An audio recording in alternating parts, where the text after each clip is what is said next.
Bismillahirrahmanirrahim. Assalamualaikum warahmatullahi wabarakatuh. Alhamdulillahirabbil alamin.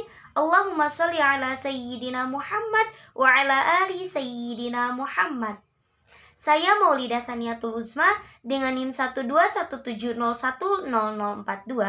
Di sini saya akan menjelaskan tentang tugas pada B03, yaitu materi tentang praktek 01 sholat dan syarat sahnya.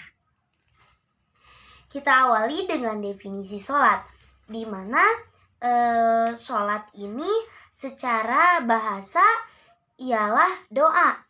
Kemudian secara istilah, sholat artinya serangkaian perbuatan perkataan yang dimulai dari takbir dan diakhiri dengan salam.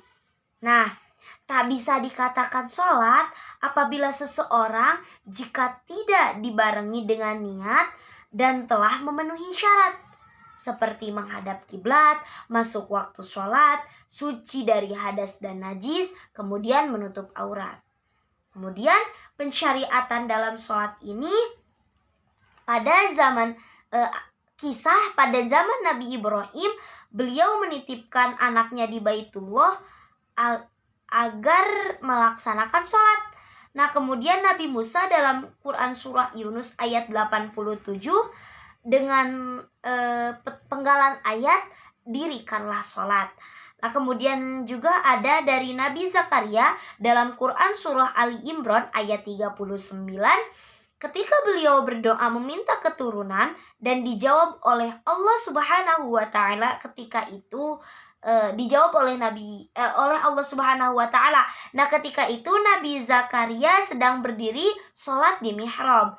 Kemudian Nabi Isa alaihi salam dalam surat Maryam ayat 31, beliau berkata, Allah memberi wasiat kepadaku untuk melaksanakan sholat dan zakat selama aku hidup. Nah, kemudian perintah sholat diturunkan kepada Nabi kita Muhammad Sallallahu Alaihi Wasallam pada peristiwa Isra Mi'raj. Nah, selanjutnya ada syariatan sholat waktu ini ditegaskan pada tahun ke-11 setelah kenabian, tepatnya pada tanggal 27 Rajab. Allah Subhanahu wa taala menghibur Kangjeng Nabi Muhammad sallallahu alaihi wasallam dengan cara mengisra dan memirajkan beliau setelah kejadian Amul Huzni, di mana istri tercinta beliau Siti Khadijah dan pamannya Abu Thalib wafat pada tahun yang sama. Makanya disebut Amul Huzni karena tahun itu adalah tahun kesedihan bagi Kangjeng Nabi Muhammad SAW. Nah, kemudian awal turun perintah sholat ini, Kangjeng Nabi disuruh oleh Allah Subhanahu wa taala sholat 50 waktu, di mana di situ Nabi terus menegosiasi hingga pada akhirnya Allah Subhanahu wa taala menerima keinginan Nabi dengan sholat 5 waktu itu. Nah, dalil Al-Quran tentang sholat ini terdapat pada Quran surah Al-Baqarah ayat 43, 83, 110. Kemudian dalam Quran surah An-Nisa ayat 177, Quran surah Al-An'am ayat 72 dan lain sebagainya. Dan ada di dalam hadis-hadis yang begitu banyak, dan salah satunya itu ada dalam penggalan hadis, dikatakan dalam hadis riwayat Bukhari Muslim, di mana hadisnya itu artinya yaitu Islam didirikan dalam 5 perkara.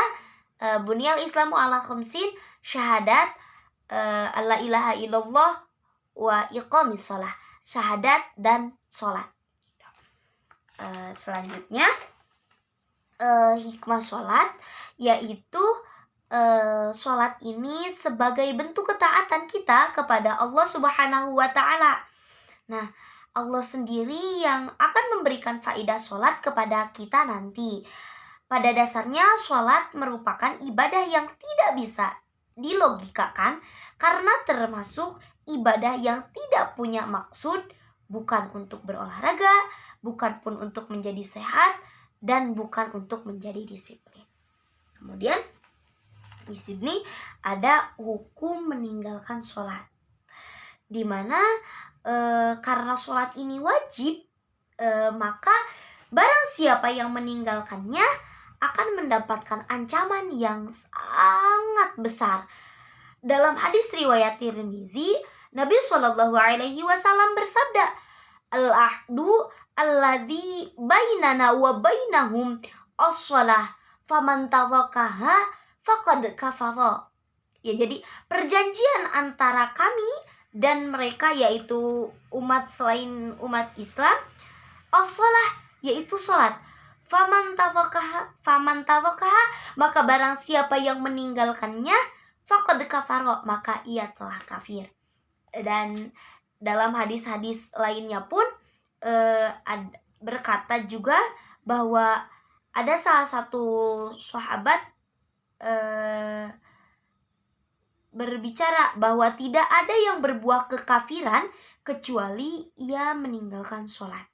Dan masih banyak hadis-hadis yang lainnya yang mengatakan bahwa siapa yang meninggalkan sholat maka ia kafir. Begitu. Nah, mengapa demikian? Karena sholat ini adalah jaminan masuk surga. Jadi jika ia meninggalkan, maka hilanglah jaminan itu sendiri.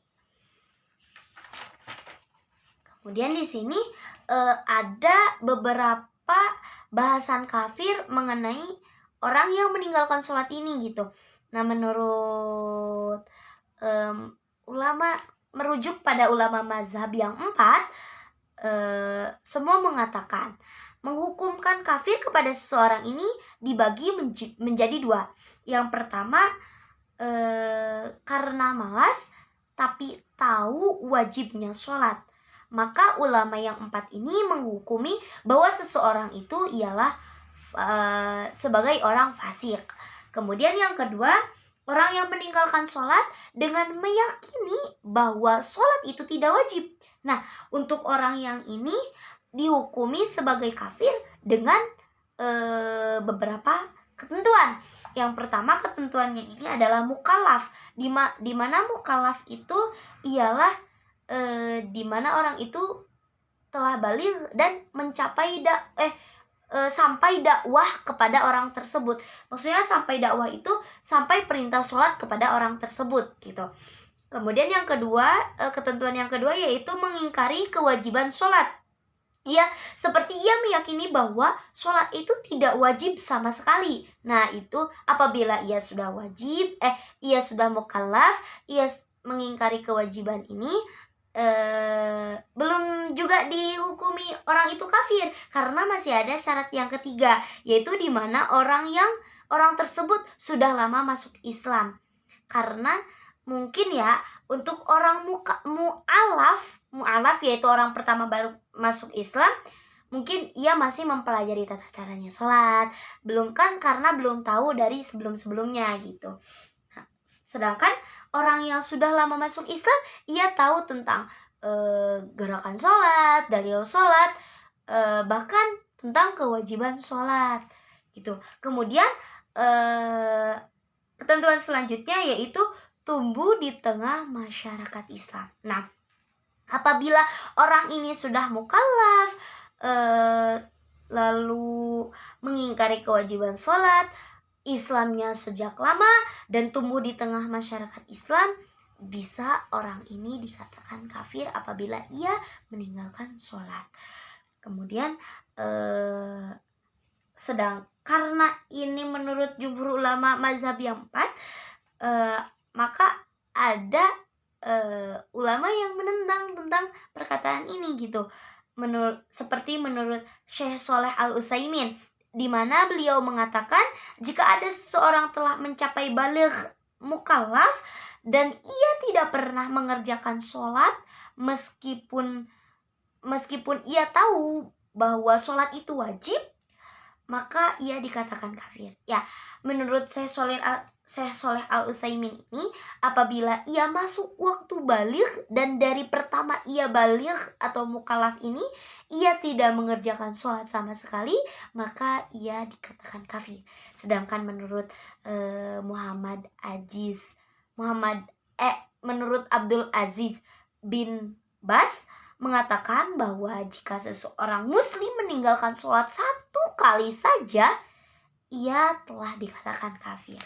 Kemudian ancaman seseorang yang meninggalkan sholat di dunia ini menurut berbeda-beda mazhab. Nah, menurut mazhab Hanafi di dunia yaitu dipukul seperti hukuman fisik gitu, sampai ia mau mengerjakan sholat.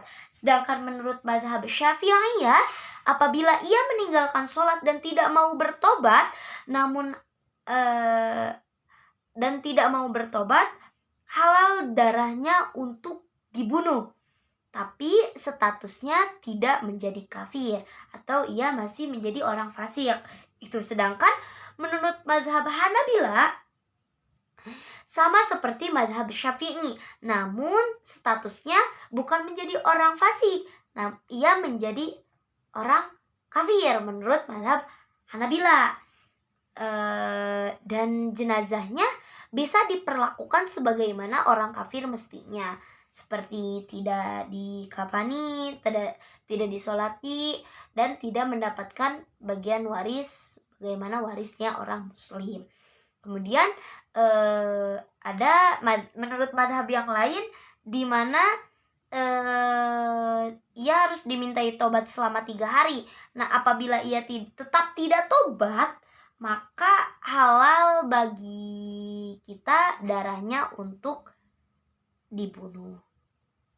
Kemudian hukuman orang yang meninggalkan sholat di akhirat ini terdapat pada Quran surah Al-Mudaththir ayat 42 sampai 43, di mana seseorang yang meninggalkan sholat ini akan masuk ke dalam neraka Saqor. Terus terdapat juga dalam Quran surah Al-Ma'un ayat 4 sampai 5, di mana orang yang melalaikan sholat ini akan masuk ke dalam neraka Wail. Selanjutnya waktu sholat wajib. Nah, waktu sholat wajib ini diawali dengan waktu zuhur. Mengapa demikian? Karena pada awal diperintahkan sholat ini, malaikat Jibril mengajarkan kepada Nabi Muhammad SAW diawali pada waktu zuhur. Makanya ditulis oleh para ulama-ulama pada kitab-kitabnya, ditulis waktu sholat itu diawali dari waktu zuhur, di mana waktu zuhur ini diawali dari apabila tergelincir matahari ke arah barat dan condong sedikit, maka itu masuk waktu zuhur. Dan berakhirnya waktu zuhur ini yaitu tinggi antara benda dan bayangan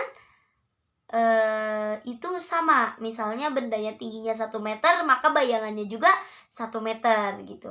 Nah, berakhirnya waktu zuhur ini masuklah pada waktu asar. Tapi menurut sebagian kaul, katanya karena diawali pertama masuk waktu zuhur itu tergelincirnya matahari dan bayangan benda itu tidak ada atau lebih sedikit dari bayangan khistiwa, maka itu masuk waktu zuhur. Berarti diakhirinya itu apabila ukuran benda dan ukuran bayangan sama, dan ukuran bayangannya itu lebih sedikit, karena dimulainya juga bayangannya itu lebih sedikit gitu. Nah, kemudian pertama waktu asar itu yaitu dari habisnya waktu zuhur sampai dimana akhirnya itu apabila menguningnya matahari, yaitu sampai terbenamnya matahari. Nah, dimana akhirnya waktu asar ini masuk pada waktu maghrib. Nah, Dan akhirnya waktu maghrib ini sampai terbenamnya mega merah secara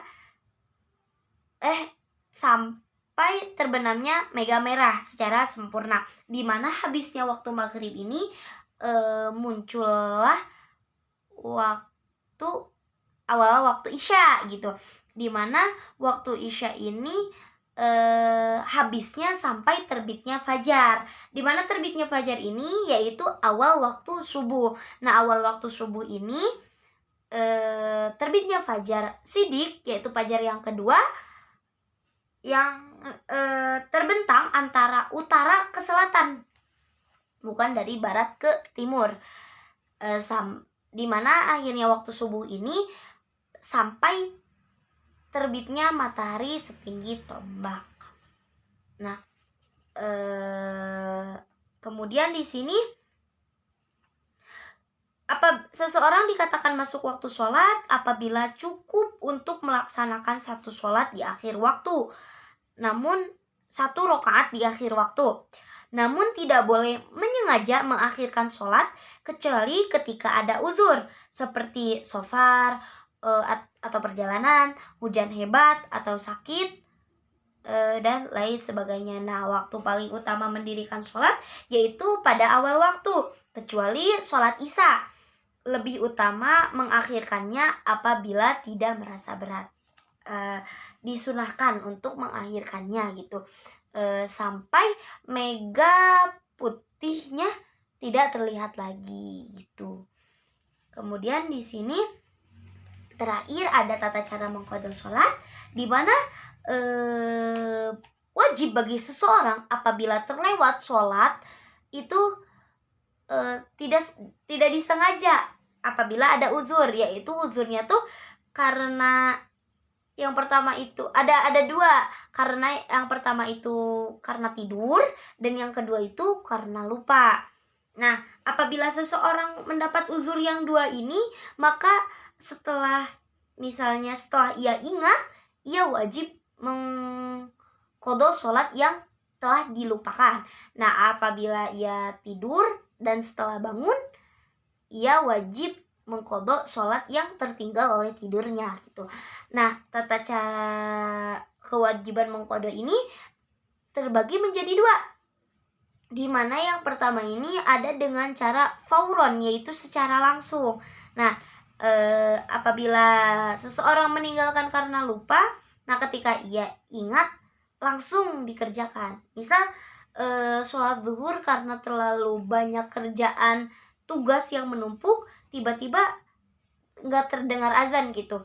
Tiba-tiba pas ngelihat waktu, kok udah waktu asar lagi gitu. Nah, ia langsung mengerjakan sholat zuhur lalu sholat asar gitu. Kemudian yang kedua ada dengan cara murotaban, di mana itu dengan tertib atau berurutan. Nah, jika meninggalkan karena tidur, lalu ia meninggalkan 3 waktu, misalnya ia tidur di jam 11, bangun pada waktu maghrib, berarti ia meninggalkan sholat zuhur, asar, dan maghrib. Maka ia mengqadhanya secara berurutan gitu, zuhur, asar, maghrib. Namun apabila waktunya itu rentan sebentar lagi akan habis kan, karena itu masuk waktu maghrib dan waktu maghrib itu sedikit waktunya, maka ia boleh untuk melaksanakan sholat maghrib terlebih dahulu, kemudian sholat zuhur, dan kemudian sholat asar. Namun apabila ia mengetahui atau lupa, maka apabila ia tidak mengetahui atau lupa, maka tidak wajib baginya untuk berurutan. Mungkin cukup sekian yang dapat saya paparkan dari dari praktek 01 tentang sholat dan syarat syahnya ini. Mohon maaf apabila banyak kekurangan. Bismillahirrahmanirrahim. Allahumma sholli ala sayyidina wa habibina wa syafiina wa karimina wal maulana Muhammad wa sallim wa radhiyallahu ta'ala an kulli sahabati rasulillahi ajma'in. Allahumma gfirli wali walidayya warhamhuma kama rabbawna shighara. Allahumma gfir lil muslimina wal muslimat wal mu'minina wal mu'minat al ahya'i minhum wal amwat wa tabi bainana wa bainahum bil khairat rabbil fir warham wa anta khairur rahimin. Rabbana atina min ladunka rahmatan wa hayyi lana min amrina rasyada. Allahumma alhimni rusydi wa a'idni min syarri nafsi. Rabbana atina fid dunya hasanah wa fil akhirati hasanah wa qina adzabannar. Sallallahu ala sayyidina Muhammad wa ala ali sayyidina Muhammad. Subhana rabbika rabbil izzati amma yasifun wa salamun alal mursalin walhamdulillahi rabbil alamin. In uridu illa lislahi mastata'tu wa ma taufiqi illa billahi alaihi tawakkaltu wa ilaihi unib. Sekian, mohon maaf apabila banyak kekurangan.